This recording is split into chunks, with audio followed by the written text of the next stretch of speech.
all y'all watched and suffered through last night's Raiders Broncos matchup, God bless you. Unfortunately, I will be recapping that game because it was a game, it was an NFL game, but it was all you could do to stay awake on that game. But I'll recap it for you. Plus, today is Pick'em Friday. Well, I'll pick my 5 or 6 best games from week 11 in the college football uh, schedule for this weekend, and I'll pick all the rest of the NFL games for week 10. We're gonna do all that here today in the Sports Ozone.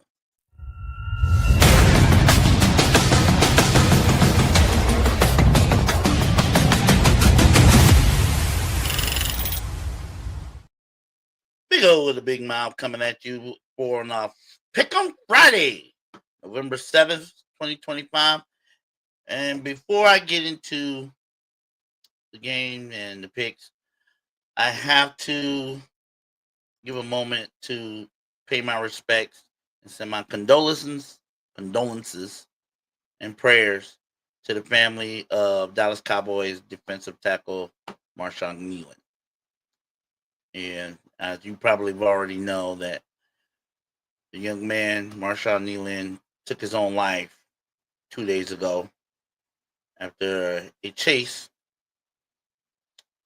by after a wreck after he was being chased by the local police in Dallas, Texas. And apparently he allegedly committed suicide. It's crazy. He played this past Monday, and he recovered the block punt for the touchdown for Dallas Cowboys against the Arizona Cardinals just this past Monday night. It serves as a reminder that we all are going through something.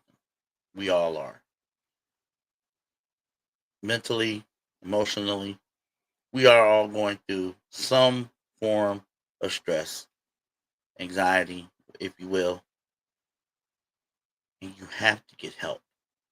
If you know you're going through something up here and in here, you gotta get some help. Taking your own life is not going to answer that problem. All it does is just make a lot of people that love and care about you miss you that much more and wonder what they could have done to help you. And then they have to live with the what ifs and what happens and what if we did this and what if we did that? Why didn't we see the signs? So I beg you, all out there listening, watching, if you're going through it, there's no problem whatsoever in getting some help. Again, my condolences and my prayers go out to Marshawn Kneeland's family and friends and his teammates. Marshawn Kneeland was only 24 years old. Okay, now let's get into what I mean. This is what I felt about last night's Raiders Broncos. That's how I felt about the game. I mean, to say that game was boring doesn't do the word boring justice. 10-7 with the Broncos pulling out another close win. But that game was about as boring and as sloppy as I've seen in a while, especially for a Thursday night. You know, a Thursday night game is supposed to be a great matchup. You know, it's supposed to be exciting, especially if you got to pay Amazon to watch it. But it's supposed to, like, work you up and get you ready. All that game did was almost put me to sleep. I mean, it almost put me to sleep. I mean, if any of y'all watched that game and you had problems sleeping, what you should have watched that game. Guarantee you'd have been out by the probably about midway through the third quarter. You probably would have been out like a light. Because I know I was almost out like a light. And I kept flipping back and forth from the game. Because I'm thinking it's 0-0, second quarter. And then first half. Then it's 7-7 at the half. Oh, and then Denver finally kicks a field goal. They finally made it past the 50-damn-yard line. 3-0. And then the fourth quarter was just trash. I mean, you would think both these teams are some of the worst teams, two of the worst teams in the league. Yet Denver is sitting here at 8-2. 8-2. But you cannot give this game to the offense of the Denver Broncos. They punted 6 straight times. They had 6 straight 3-and-outs in this game. The Broncos, not the Raiders. Raiders wasn't that much better. But the Broncos had 6 consecutive 3-and-outs. Like, and people are paying to watch this? I was like, you got to be kidding me. It was just a snooze fest. If you knew what a snooze fest was, this was the definition of a snooze fest. It was just horrible. Bo Nix. Here's the question I have. The Broncos are 8-2. But here's my question. Is Bo Nix the answer for the Denver Broncos at quarterback? I mean, he's had good games and he's had some stank games. And the thing is, they're 8-2, but you got to remember, 8-2, but their only quality win was on the road against the Philadelphia Eagles. I mean, they beat the Jets, the Raiders. They beaten the bottom feeders. Their 2 losses was a close loss to Indianapolis, and then another close loss. But my question is Bo Nix the answer? I mean, last night he had pedestrian numbers, 16-28 for 150 yards, a 57% completion percentage, only 1 touchdown, 2 picks, with a rating of 54/2. That's pedestrian. That's like, okay. That's basically feels like a backup quarterback's numbers. You know, somebody just came off the bench when the starting QB got hurt, like halfway through the first quarter. That's what his numbers were. So my question is Bo Nix the answer for the Denver Broncos? They're sitting at 8-2. But it's a shaky 8-2. Because 5 of the 8 wins against, I think 6 of the 8 wins are coming against teams that are not very good, under 500. Like I said, the only quality win they have is against the Eagles on the road. And so my question is Bo Nix the answer? I mean, he looked pedestrian, especially the last couple of weeks. Thing is, he seems to turn it on, basically play out of his mind a little bit when the game's on the line. It's how the Broncos have been winning. He plays a little bit above, I think, his skill set when the game's on the line. All great quarterbacks do that. But Bo Nix rest of the game, he's pedestrian. And it's not like he doesn't have weapons. J.K. Dobbins, Cortland Sutherland, Franklin. He has weapons. But why is his numbers are so up and down? Last night they were just nah. You can't say he had a great game. You can't say he had a lousy game. It was just nah. And they only put up 10 points against the Raiders. Now, I knew the Broncos were going to win this game because Denver has one of the best, if not the best, defenses in all the National Football League. their defensive line is by far the best. They get after the quarterback. They sacked Geno Smith 6 times last night. And I don't know how many times they hit him, how many quarterback hits they had besides the sacks. So it wasn't like the Raiders could muster up any decent offense, especially after the first quarter. But they're not going to go too far. I know they're sitting pretty at 8-2, but I don't think they're going to challenge the likes of. They still have to play the Kansas City Chiefs twice, and I don't think they're going to be able to challenge Chiefs, Bills, maybe even the Ravens if they get their act together in the next couple of weeks.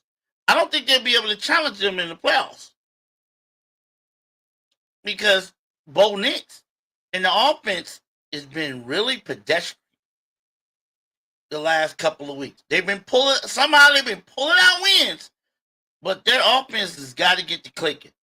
And Sean Payton, the head coach of the Denver Broncos, he should. I know he sees this. He has to see this, and I don't know what he's going to do to fix it.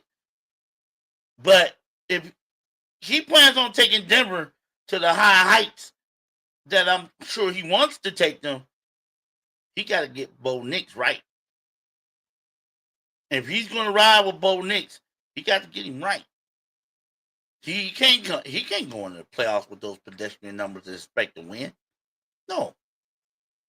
The defense for Denver Broncos will always give them an opportunity to win in pretty much every game they play from here on out. But they have a great defense. But if Bo Nix don't get it right, if he don't want to get it right, I mean, yeah, okay, he dropped 44 points against the Dallas Cowboys. But we all know Dallas Cowboys defense stinks. What if he goes up against an elite defense? What's he going to do? Is he going to have those numbers and expect to win, especially in the postseason? I don't know. I don't think so. Not with the numbers he had last night. Not with a performance like that. He just got to turn that around, and he has to do it fast. He still got to deal with the Chiefs twice, and I'm pretty sure them Chiefs going to be pretty salty, especially after losing to Buffalo. I wouldn't be surprised if the Kansas City Chiefs go on a very long winning streak after this. And Denver's going to be in the way because they got to play him twice. Bo Nix needs to get this right. As for the Raiders, nothing goes right with them. This was the best defensive effort they gave all year, and they still couldn't muster up enough offense. They still couldn't muster up enough offense to get the win. It's like the Raiders in Las Vegas.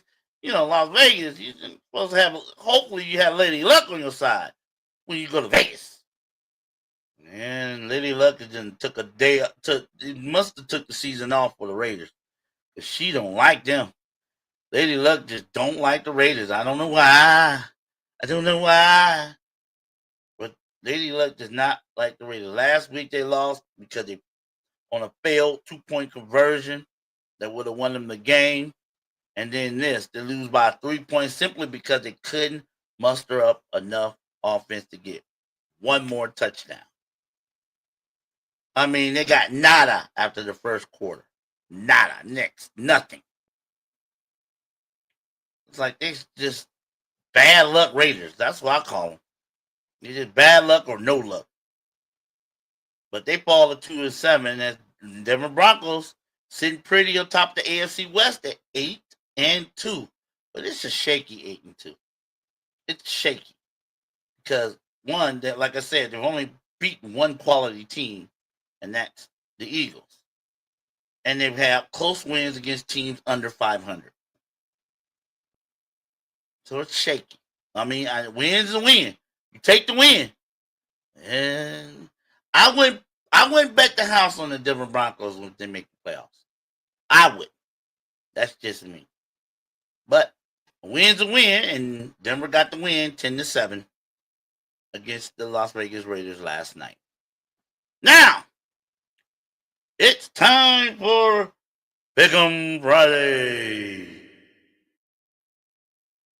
Gonna be making my picks. Oh, last week I did good. I did really good.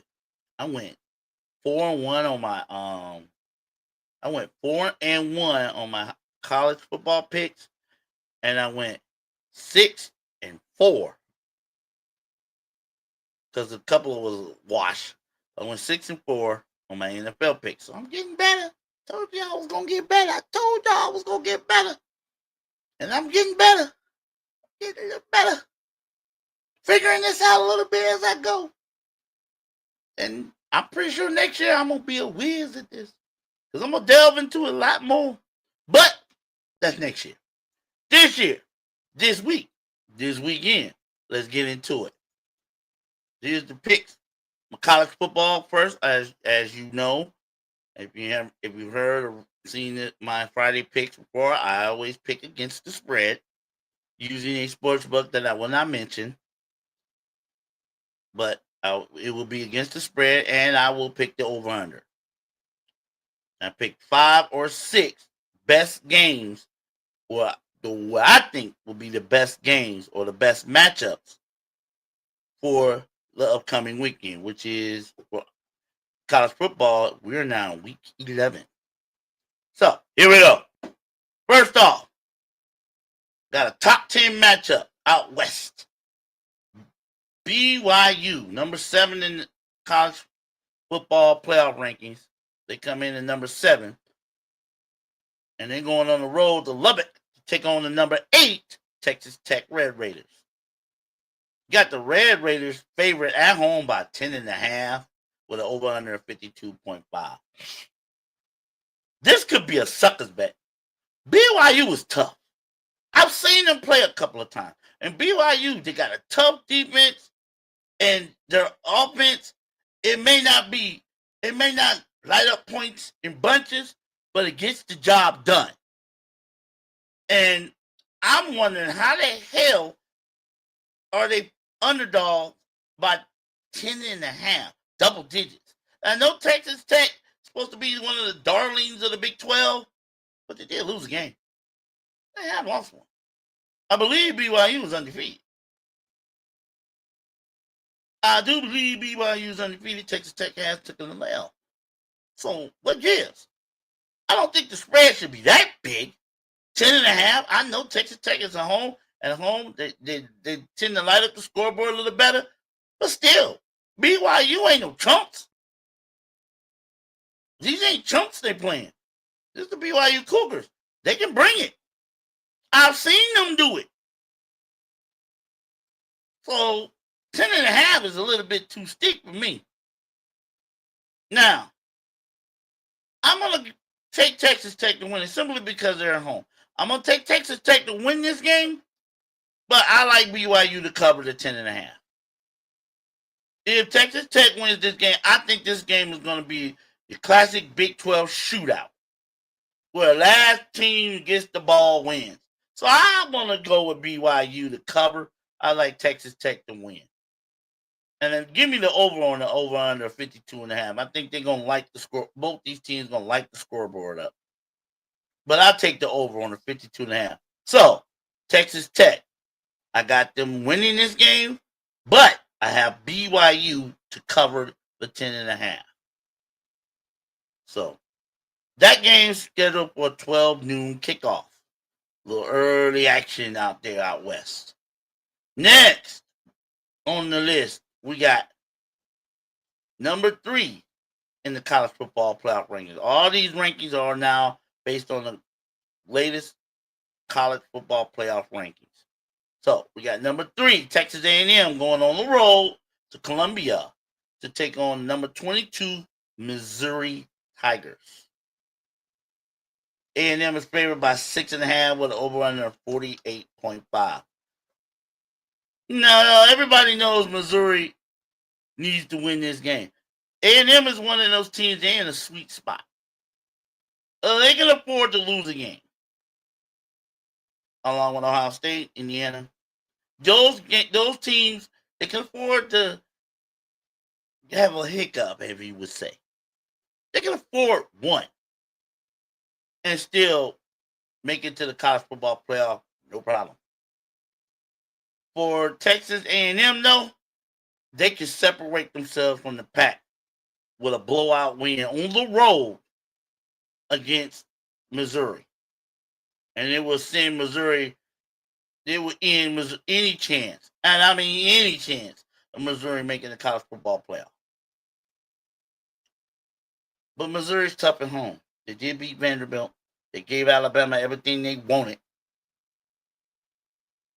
So, I don't know. This is a tough one to call. Again, they beat Vanderbilt. They gave Alabama everything they want at home. And a 6.5 point spread is a little steep for a team that's ranked in the top 25. Even though they might be little ranked, even though they might be, without their starting quarterback. But I'm going to give Texas A&M the nod on this one, simply because Missouri is missing their starting quarterback. I think he's out for the season. So I'm going to give Texas A&M. This is one of my shakier picks. I'm going to take Texas A&M and lay the 6.5. Only because Missouri's missing their starting quarterback. But I would not be surprised if Missouri pulls off the upset. I wouldn't be surprised one bit. Like I said, they played really, really tough at home. They played really, really tough at home. But for this game, I'm going to take A&M and lay the 6.5. I'm going to get the over-under of 48.5. I'm going to take the under with this one. I'm going to take the under on the 48.5. And I'm going to take Texas A&M to remain unbeaten and cover and lay the 6.5. That game is scheduled for 3:30 p.m. Eastern. Now, of course, I'm going to throw in Ohio State. You know I am, even though I really shouldn't. But I ain't wearing this shirt and this hat just to blow by them. No. Now, the number one, we all know, they're playing Purdue. In Purdue. Current odds are Ohio State has a 29.5 point favor with an over-under of 48.5. Traditionally, Purdue plays Ohio State pretty tough. In 2018, they blew Ohio State out. I mean, they blew them out the water. I believe in 2018 or 2019. They blew Ohio State away and cost Ohio State a chance to make the college football playoff. That's when it was just 4 teams. But they blew Ohio State. So it's not like Purdue doesn't know that it hasn't come up big against Ohio State in previous years. They have. But they ain't doing it today. They ain't doing it Saturday. No. That's not happening. It ain't going to happen.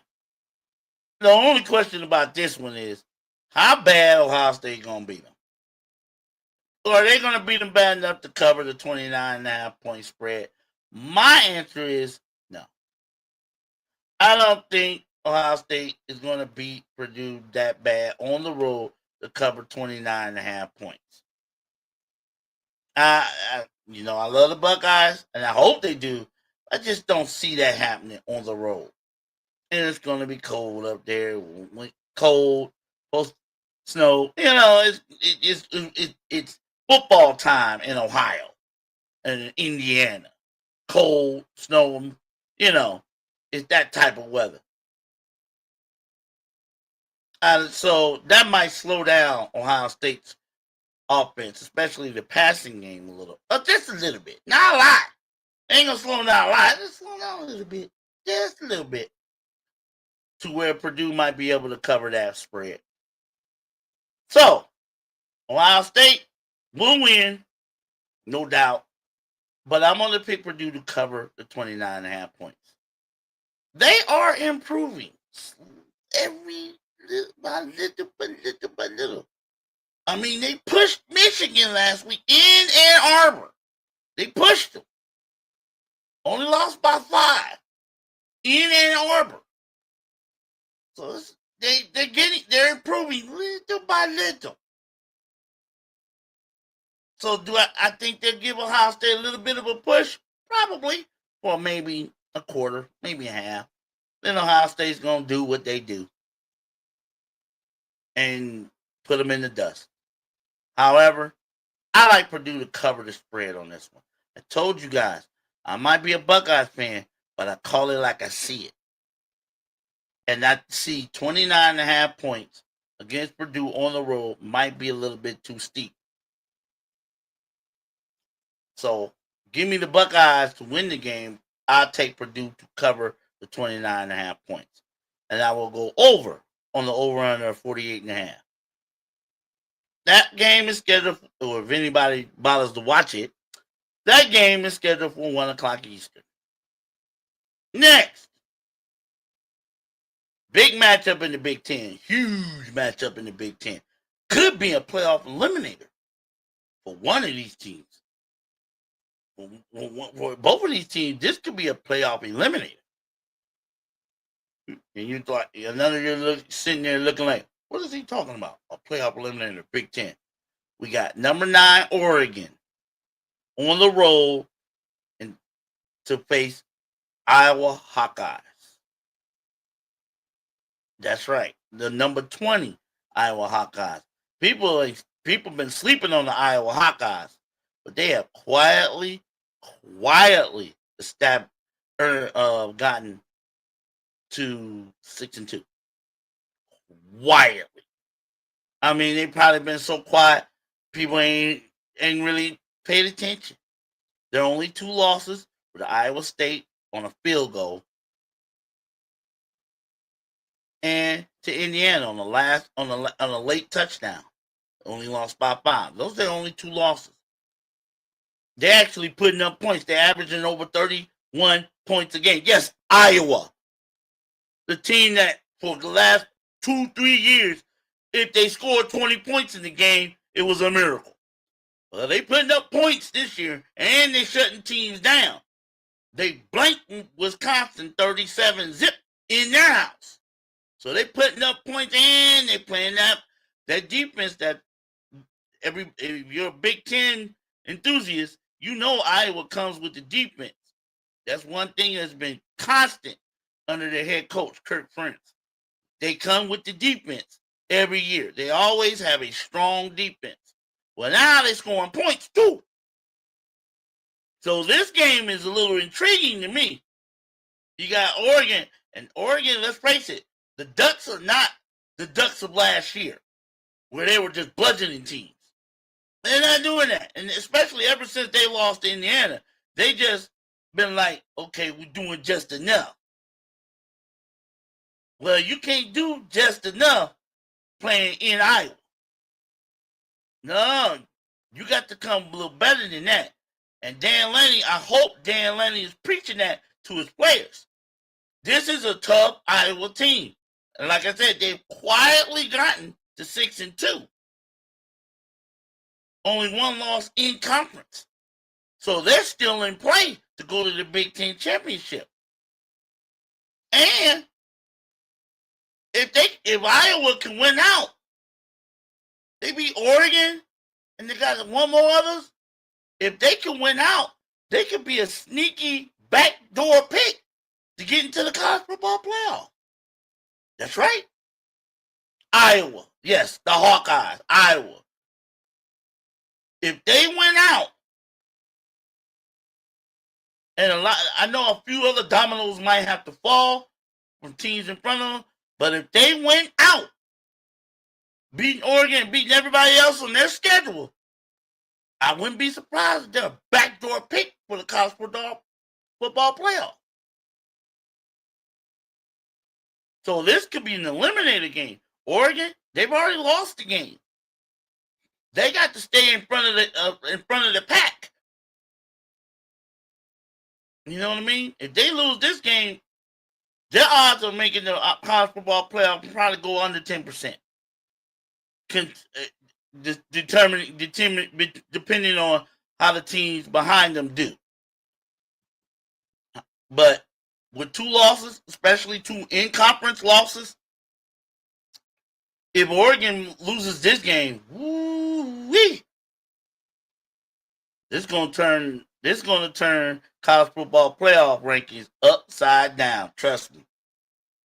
There might be a couple other games that might turn the college, but this is one of them. Oregon and Iowa. And the spread got Oregon at 6.5 with an over and under of 42.5. I don't like that spread. And I think Iowa, like I said, I think Iowa, especially, this is probably one of their biggest games they've had in recent years at home. You can best believe they're going to be up for it. Those fans in Iowa are going to be loud and crazy, and they're going to be up for this one. So give me Iowa, and I'll take the 6.5 because I think Iowa will win this game outright by at least 10 points. That's how strong I'm thinking of Iowa nowadays. Now, I remember saying for years, all Iowa needs to do is learn how to score points, and they're going to be just fine. I think they finally learned. So I'm going to take Iowa, and I'll take the 6.5. And give me an over under of 42.5. I'm going to take the under on that one. I'm going to take the under on this one. But give me Iowa, and I'll take the 6.5. That looks like it's going to be a very good game. Probably the best game for the Big Ten this weekend. No doubt. That game starts at 3:30 Eastern. We'll get a couple of more in. We got... Oh, yeah. I have to pick this game. I don't want to, but I'm going to pick it anyway. We got LSU. After a bye week and after all the mess they've gone to, firing the coach, firing the athletic director, firing the president, and the governor getting involved, and la-da-dee, la-da-da, they got to go to Alabama. Number 14 in the college football playoff. They got to go to Alabama. Now, Alabama is favored by 10.5 with an over-under of 49.5. Now, here's the question. How's LSU going to approach this game? They're still 5-3. It's not like they're scrubs. I know 5-3 down there in the bayou ain't good enough. Obviously, it's not good enough. They fired their head coach. But got an interim head coach in. They've had a bye week to absorb all this, get it all out of their system. The anguish, the transition, all that. They've had a bye week to absorb all this. How they gonna play? On the road in Tuscaloosa. They've always played Alabama tough in Alabama. Picked them off a couple times. But you were thinking, well, Alabama is on the road. Kyle Simpson should be in the Heisman Trophy, blah, blah, blah. You're right. You're right, and you would be right. They're on the road. Knocking off ranked teams in the SEC left, right, up, and down. But they did struggle very much to beat South Carolina. So I'm wondering if Alabama plays into the syndrome of playing down to the competition. Now, LSU ain't no scrubs, but they ain't all the way up there either. So I'm wondering what Alabama team is going to show up this weekend at home. Are they going to be the team that's been dominating and running through all these ranked teams they've been playing? Or are they going to be the one that plays down to the level of competition and needs some kind of miracle to pull out a win? That's what I need to see from Alabama. I'm going to pick Alabama to end the 10.5. I'm a little leery about it, like I said, because we need to see how LSU is going to respond now that they have a new interim head coach. What they're going to look like on offense. I know they have a strong defense, but what they're going to look like on offense. Are they going to open up the playbook? Are they going to finally run the ball? Are they going to finally throw the ball downfield instead of doing check downs and getting knocked out and having to punt? I like to see. Wrong team to try to do it against, but I like to see. Give me Alabama minus the 10.5. I will go under on the over-under 49.5. Like I said, LSU always plays Bama tough in Tuscaloosa. Always does. Always does. I don't think they'll do enough to win this game, but they always do. So, LSU, Alabama. I got Alabama minus the 10.5, and I'll take the under on the 49.5 over under. That game is Saturday night, 7:30 Eastern. So, those are my picks for week 11 in the college football weekend schedule. I know there's some other good games, but those are, to me, those are the best. Those are 5 best. The big game, I think, will be Oregon and Iowa. That's going to be the big game because that could knock a team out of the, not just the Big Ten, but the college football playoff. So keep an eye on that. All right? Big old one, with the big mouth in the cold sports ozone. Now let's move on to the NFL. Now I do all the NFL teams except for the Thursday night. I already did that, but I do all the NFL teams again against the spread. So let's start it. First game will be Sunday morning. Get up early for this one if you're a fan of either one of these teams. They're playing in Germany. The Atlanta Falcons and the Indianapolis Colts. They're going to be playing in Deutschland, Berlin, Germany. So this is an early game for us early risers on Sunday. We got the Colts favored by 6.5 with over under of 48.5. Now, Colts had a bad game last week. It happened. Daniel Jones, what did he have? 4 interceptions, four turnovers, was sacked a bunch of times. Had a bad game. Can he turn it around? Is that just an anomaly? Was that game against Pittsburgh just an anomaly? Or is it going to continue a bad trend for Daniel Jones and Indianapolis Colts? And I believe their new trade acquisition, Sauce Gardner, is online to play this Sunday against the Falcons. He still has to clear concussion protocol from that bunk on the head he got last week again when he was with the Jets. But if he clears concussion protocol, he will start this Sunday against the Atlanta Falcons. The Falcons always disappoint me. Like I said earlier in one of my other podcasts, just when I think the Falcons have turned the corner to respectability, that step blows up in my face. They've lost the last 2 games, getting blown out at home by the Miami Dolphins, and then because they couldn't kick a point after straight, lost to the New England Patriots. All because they couldn't kick a point after straight. So my faith in the Falcons is gone. Let's just face it. I got no faith in the Falcons. I don't care if they're going on a massive run all the way to the Super Bowl. I have no faith in them. I can't. At one point, they had one of the best defenses in the league, and now I'm afraid. I'm wondering, can they stop anybody? Now you're going up against these Colts, Daniel Jones, Taylor, and all these boys, and you're overseas. And let's face it, the Falcons don't fare well overseas on the road. They don't. I don't think they might have won maybe one road game this year, maybe. I have to look it up.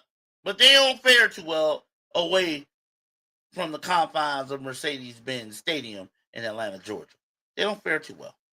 It looks like they're going to be, that's what they're running into this weekend. And I don't like it. I got to take the Colts. I just don't have the faith in the Falcons to cover the spread. I think they're going to do some boneheaded to blow the game, and the Colts will take advantage and get the win. So I'll take the Colts minus the 6.5. Over under 48.5. I'll take the under on this one. I don't think there's going to be a lot of scoring in this game, one side or the other. So I'll take the Indianapolis Colts minus the 6.5 with the over under. I'll go under on the over under of 48.5. That game is scheduled for 9:30 Eastern Time Sunday morning. So get up, shake the cobweb, get your coffee, and turn it on the NFL Network to watch that game.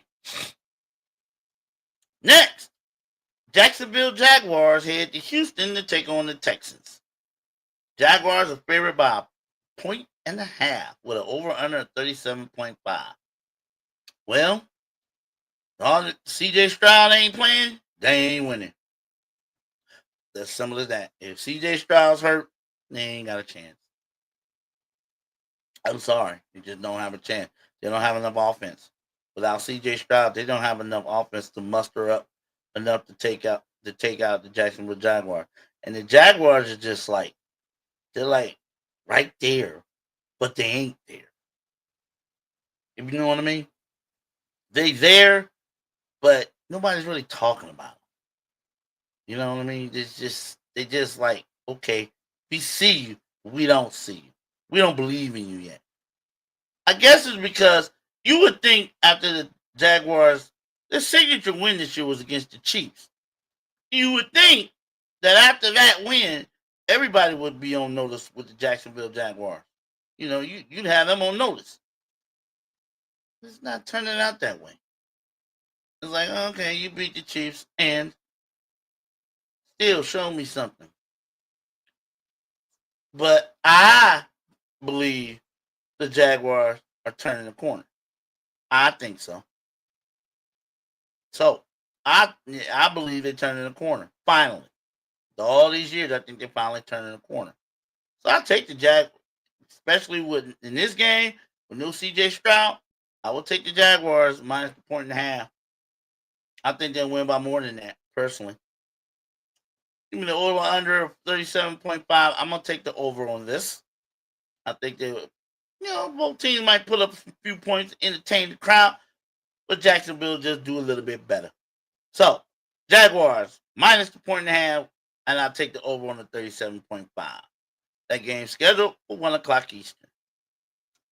Next, got the New York Giants going to the Windy City to take on the Chicago Bears. Bears favored by 4.5 with an over-under of 46.5. Now, Jackson Dart on the road. Yeah, I remember. I got to forget. I tend to forget. Excuse me. He's a rookie, and he does not have his backfield mate Cam Scalaboo. But Dart is a tough cookie. He even when the game's been decided, he's still out there slinging it, throwing his body around, running for first downs. I know the coaches talked to him about that. You can't be running with reckless abandon out there and you take that one good hit and be out 2 to 4 weeks. You got to be careful. Run aggressive, but run smart. If it ain't, I'm pretty sure his coaches talked to him about that. I hope he has. Especially seeing that he is the future for the New York Giants at quarterback. But in this game, I got to go with the Bears. They're at home. They're fired up. They're playing decent ball. They're playing decent ball for a change. And that miracle win they pulled off last week against the Cincinnati Bengals. Yes, it was a miracle win. I'm pretty sure they're feeling themselves right now. Chicago Bears. Oh, they finally got an easy game at home, or so they think. It's an easy game at home. And I know the Bears, like I said, the Bears got to be feeling themselves after pulling out that win last week in Cincinnati. So I'm going to take the Bears minus the 4.5, and I'll go under on the over-under 46.5. The Bears are feeling themselves now. You hear me? They're feeling themselves. Let's see how long they can make that last, especially in NFC North. That game is 1 o'clock Eastern. Next, got the Baltimore Ravens on the road against the Minnesota Vikings. Baltimore is favored by 4.5 with an over under 48.5. Now, we saw Lamar Jackson come back against the Dolphins.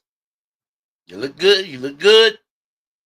You know, you had a little rust at the beginning, but then Lamar became Lamar. Derrick Henry became Derrick Henry. And the defense, well, you're playing the Dolphins. How bad a defense do you have to be to beat the Dolphins? Okay, but I'm still trying to wrap my brain around, is Lamar coming back going to help the Ravens take off and become that Super Bowl contender everybody thought they would be? I don't think Lamar's the factor. If he stays healthy, they're going to put up points. It's the defense that we need to worry about if you're a Ravens fan. And you all know I'm right. The defense has been leaking like sieves with the Swiss cheese in the line and all that. Yeah, I know they had a lot of injuries, but still, you got to stop somebody. There's no sense going 30 if you give up 35. And that's my worry against the Ravens, with the Ravens against the Vikings. I mean, the Vikings just beat Detroit in Detroit. Something the Ravens couldn't beat the Lions at home. And Minnesota brought it to the Detroit Lions in their house. So this line here, it's a little shaky to me. I think so. I think it's shaky. But I'm going to go with the Ravens in this one. I'm going to reserve the right to change my opinion or change my mind on this one as the weekend goes along. But I'm going to go with the Ravens in this one simply because I think with Lamar Jackson, Derrick Henry, if they were back on the same page, this offense is almost unstoppable. I really do. So I'm going to take the Ravens and give the 4.5 away. And I'm going to go over on the 48.5. Neither one of these teams' defenses is the greatest, although Minnesota did slow a potent Detroit offense down last week. It slowed them down enough to get the dub.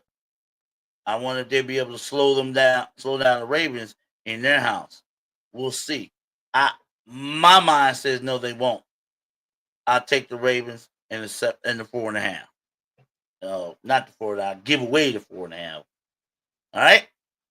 That game is set for 1:00 Eastern. Next, Browns and Jets. I don't even want to pick this one.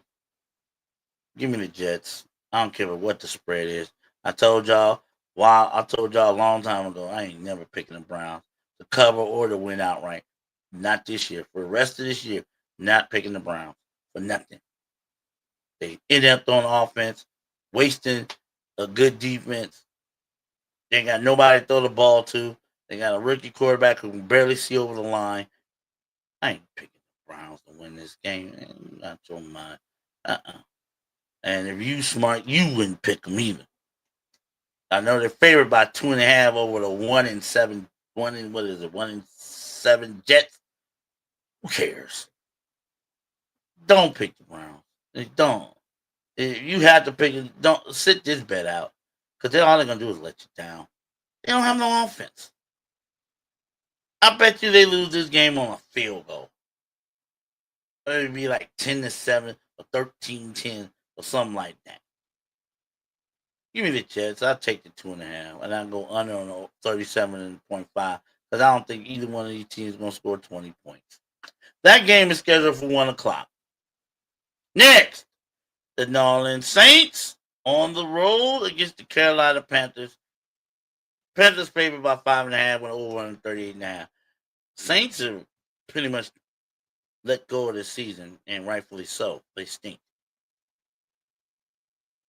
All the players they traded away at the trade deadline, that tells me they're just stocking up draft picks, draft capital for the future, and that's what they should do. They're not going anywhere this year. They're not. However, the Carolina Panthers sitting pretty. They right in the mix for a wild card spot. they're right in the mix of 5-3 for a wild card spot. Who would have thunk it?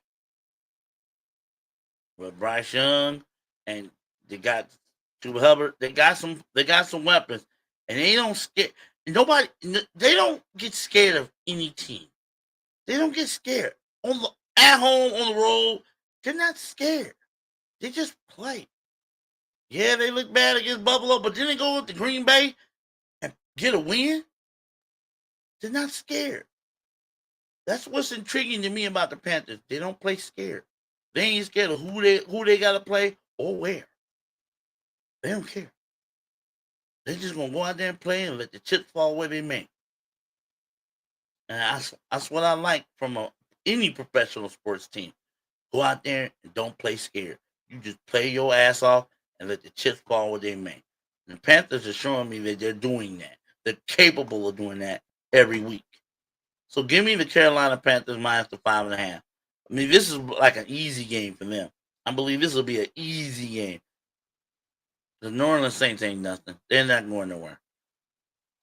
So this is like a breather game for the Saints, for the Panthers, if they treat it as such. Over under 38.5, I'm going to go under. I don't see the Saints scoring too many points. They're dreadful on the road. So I'm not going to see them scoring 15, 20, 25 points on the road. They're not built that way.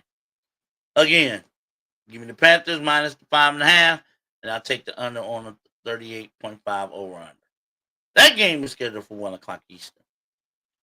Next, got the Buffalo Bills heading down to South Beach, or close to it, to take on the Miami Dolphins. With the Bills favored by 9.5 with over under 49.5. Now, Bills are coming off their second best win of the season after beating the Kansas City Chiefs at home. Will they play down to the level of their competition? Will they have a letdown game? Yes, I know it happens in college and it happens in the NFL too. You beat a team that you've been eyeing at, you've been looking forward to playing, and you beat them. And then the next week you have a letdown because you're playing some chumps. Will the Bills overcome that? Will the Bills go down there and take care of business? Now, I heard on First Take this morning that Stephen A. said it would have been nice for the Buffalo Bills to trade for another receiver for Josh Allen, and I agree. I think he needs another wide receiver. Period. He got a good running back, but he needs somebody else to throw the ball to that will command a double team. They do that, and their defense needs to round back into shape. It's still wishy-washy to me. But if they do that and the defense, get it together, the Bills will be right there. But as far as this game, they should use this game as a way to fix things, to fine-tune some things. Well, let's face it, the Dolphins are who the Dolphins are. They're as simple as that. I can't say any more than that. They stink. They stink. Against high-level competition, they stink. So it ain't about the Bills winning this game. It's about how much. Do you think they're going to win by 9.5? I do. I think they'll win by double digits. 2 or more scores in Miami. Give me the Bills minus the 9.5, and I'll take the under on the over-under 49.5. That game is scheduled for 1 o'clock Eastern. All right. Last 1 o'clock game of the day will be New England heading to the Bay, Tampa Bay, to take on Baker Mayfield and the Tampa Bay Buccaneers. Bucks are favored by 2.5 with over under 48.5. Now this is going to be a good matchup with good quarterbacks, Drake May and Baker Mayfield. The winner of this game, I think, should have a leg up in who becomes MVP. Whoever wins this game, New England against Tampa Bay, the quarterback of the winning team might have a leg up based on their performance on who becomes who might be in the running or be a high favorite to become league MVP. I'm just saying. This might be a good game to keep an eye on over the weekend. You got Drake May, great young quarterback. You got Tampa Bay Bucks and Baker Mayfield, who's like probably the biggest reclamation projects this side of Daniel Jones. And I think this is going to be one hell of a matchup, even though I know Tampa Bay's banged up. But that's what makes it so intriguing. Tampa Bay's been banged up all year, and yet they still find ways to win. I wouldn't be surprised if this one comes down to the very end, the last 2 minutes. Inside the last 2 minutes of the game. I wouldn't be surprised. But I think Tampa Bay will pull it out just like they've been doing all year. Give me the Bucks minus 2.5, and I'll take the under on a 48.5. I think the Bucks will find a way to pull out a close game late, like they've been doing all year. That game's at 1 o'clock. Then we got some 4 o'clock games. Arizona goes up the Pacific Northwest to take on the Seahawks. Seahawks are favored by 6.5 with over under 44.5. No doubt, I'll take the Seahawks. Arizona, you ain't playing the Dallas Cowboys defense. You playing Seattle Seahawks. And they ain't 7-2 for nothing. They ain't 7-2 for nothing. And you're not gonna have that easily throwing around the ball like you had it in Arlington, Texas. You're not gonna have it that easy in the Pacific Northwest, especially with that crowd noise. Give me the Seahawks -6, and Sam Darnold. He could be, he's also one of those quarterbacks that could be right there in the mix to win league MVP. Who knew? Sam Darnold. It's crazy. Sam Darnold, Baker Mayfield, those guys were in the same draft class. Nobody thought nothing of them. But now look at them. Both leading their teams to good records as we hit just past the halfway mark of the season. Who knew, huh? Give me the Seahawks -6.5. I'll take the over on this one at 44.5. I just think Seattle got way too much firepower, and Jackson Smith and Jigba is on pace to become a 2,000-yard receiver, and I hope he gets it. So, Seattle -6.5 with the over-under. I'll take the over on the 44.5. That game is scheduled for 4 o'clock Eastern. Next, we got the Rams. We got the 49ers out there in San Jose or wherever they play. This is a good game matchup too. This might determine who. This might be this is the second time they're meeting, and this might go a long way determining who wins the NFC West. I know you can't forget about Seattle, but this could go a long way towards that. We got the Rams favored by 4.5 with over under 49.5. I guess the betting public or the sports books don't believe in Mac Jones too much. At least not in this matchup. They don't believe in him. Why not? I know the 49ers are banged up a little bit, but they still winning. They keep winning in this Christian McCaffrey plan. This killer plan. They got a chance. I'm going to take the 49ers in this one. That's right. Give me the 49ers. And I'll take the 4.5. Thank you. I think they're going to pull this game out. I'm a believer in Mac Jones. I wouldn't be surprised if he becomes the permanent starting quarterback over Brock Purdy. Hey, it's just like what happened with Tom Brady and Drew Bledsoe and the New England Patriots way back in 2000. When Drew Bledsoe got hurt and Tom Brady came in and he just started balling out. And Belichick had to make that decision. He went with Tom Brady. The rest is history. The same thing might play out here in San Francisco if Mac Jones keep balling the way he been balling. Brock Purdy might be the odd man out. Who knows? But I'm believing in Mac Jones. So I'm going to take the 49ers and give me the 4.5. And I'll take the under on the over under 49.5. I believe Mac Jones is handling business. And I think he's going to handle business some more this weekend. That's a 4:30 start. Next, we got the Detroit Lions against the Washington Commanders. Washington is just not good. They're just not a good team no more. They used to be. Not anymore. I don't know what happened to them. I wish I knew. And maybe his injuries, Jalen Daniels taking a step back. I don't know what happened. Those close games that the Commanders used to pull out, they haven't been doing that lately. I mean, they got murdered by Seattle last Sunday. I mean, murdered in their house. Now you got the Detroit Lions, who just came off a pretty a loss at home, coming in your house. It's like it just ain't getting no better for them, is it? I'll take the Lions minus the 8.5 with the over under 48.5. Now this could change for me.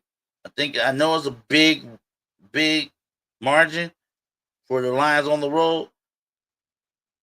I'm gonna still take it because I think they just got more firepower than the Commanders do. They just got more firepower, and I think they're gonna be very angry, especially after how they lost at home to the Vikings last week. And they're gonna take it out on the Commanders. Give me the Lions minus the 8.5, over under 48.5. I'll take the over on it. That is a 4:30 kickoff Eastern time as well. Nick, the Sunday night game. Pittsburgh heading out to Los Angeles to take on the LA Chargers. With the Chargers holding a 2.5 point spread as the favorite with an over under of 44.5.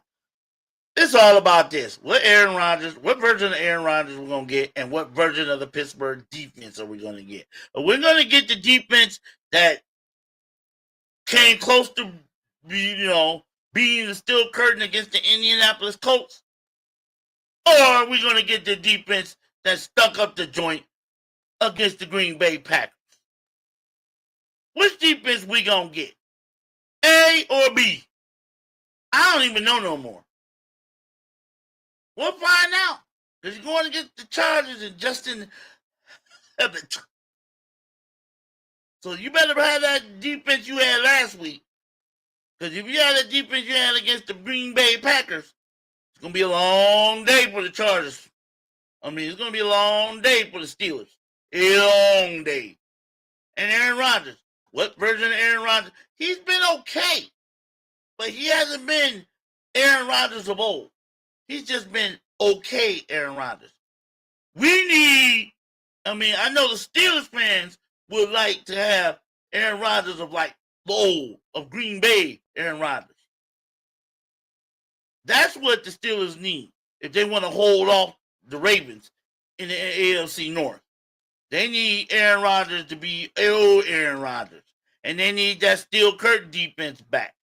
Because right now, I don't know which version of the defense shows up week to week. I just don't know. Is it going to be the one, the defense they played against the Colts? Or is it going to be the crappy defense they played against the Packers? Let me know. Until then, I got to take the Chargers, minus 2.5. I just don't know what's the Steelers' end game from week to week. I just don't know. When I do know, I can make better decisions about the Steelers.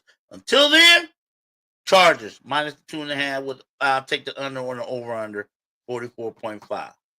That game is the Sunday night game, scheduled for 8:15. And finally, the Monday night game. This ought to be a good one. This ought to be the one. This should be the game of the weekend. And it's on Monday night. You got Philadelphia Eagles heading to Lambeau Field to take on the Packers. With the Green Bay Packers favored by a 1.5 with over under 44.5. Now, it's the same thing with the Packers. What version of them are we going to get? Are we going to get that version that beat up on the Steelers? or we're going to get that version that laid the egg at home against the Panthers? What Bryce Love are we going to get? We're going to get the Steelers whoop their ass, Bryce Love, or we're going to get the Panthers running for your life, Bryce Love? What we going to get? Which version? Odds makers say we're going to get the version barely that beat up on the Steelers. But you playing the defending world champions. And if you want to show not just the NFC, the NFL, but the entire world that you're the next one, you're the next one to take the Eagles' place as far as reigning in the NFC, you better handle business Monday night. Bryce Love, Michael Parsons, and the rest of the Packers, this is your showcase. This is your showcase game. It's time for you to show the world what you're made of. I'm going to pick the Packers to win this game by 1.5. I'm an over-under. I'm going to go over the 44.5. I'm going to pick them, but it's a very reluctant pick because I still don't know what version of Bryce Love and the Green Bay Packers I'm going to get from week to week. I guess I'm favoring the version that beat up the Steelers on the road in Pittsburgh. I guess that's the version I'm favoring. We'll find out. Give me the Packers and the 1.5. Lay the 1.5 with over under 44.5. That game is Monday night, 8:15 Eastern. So those are my picks for week 10 in the NFL season. What do you think? Did I make a pick you didn't like? Should I pick somebody else on one of these games? What do you think? Drop a comment. Oh, don't forget to like and subscribe if you like what I'm saying. You like how loud I'm saying it, or you got a problem with it. Hit the like and subscribe and let me know. All right? It's time to go. Let's enjoy all this good football for the weekend. And I'll check you back Monday so we can recap all of these happenings. And let's see if we see another coach get fired in college football. Who knows? It's like it's been a coach getting fired every weekend. After every weekend, the last 3 weeks in college football. Will that finally end this weekend? Will every coach in college football actually make it to Monday? We'll find out. Have a great weekend, and I check you back here Monday in the Total Sports Ozone.